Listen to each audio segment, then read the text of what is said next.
யாரை ஆண்டவர் இரண்டாவது வருகையில் எடுத்துக்கொள்வார் என்று வேதத்தின் மூலமாய் அறிந்து கொள்ளப் போகிறோம்.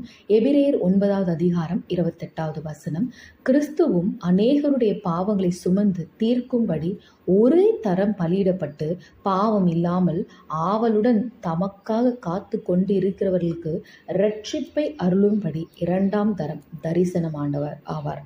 ஆண்டவர் இரண்டாம் தரம் வரும்போது பாவம் இல்லாமல் இருக்கணும். முதல் காரியம் பாவம் இல்லாமல் பரிசுத்தமாக இருக்கணும். இரண்டாவது காரியம் ஆவலோடு கூட அவர் கை காத்திருக்கணும்.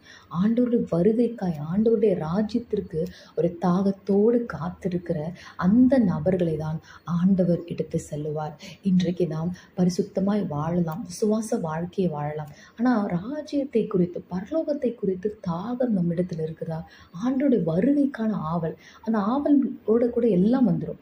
ஆவல் இருந்து ஆண்டோட ராஜ்யம் வந்தால் அநேக ஆத்துமாக்கள் ரட்சிக்கப்படணும், பாவத்தில் விழுந்திருக்கிறவங்களாம் ரட்சிக்கப்படணுன்ற ஆத்தும பாரம் நமக்குள்ள வந்துடும். ஆண்டவருடைய அன்பை பிறருக்கு சொல்லுகிற ஆவல் நமக்குள்ள வந்துடும். ஐயோ, ஆண்டவர் வந்து விடுவார், அவருடைய ராஜ்யம் வந்துவிடும், அதற்குள்ள இவர்களாம் ரட்சிக்கப்படணும்னு ஒரு பாரம் நமக்குள்ள ஏற்படும்.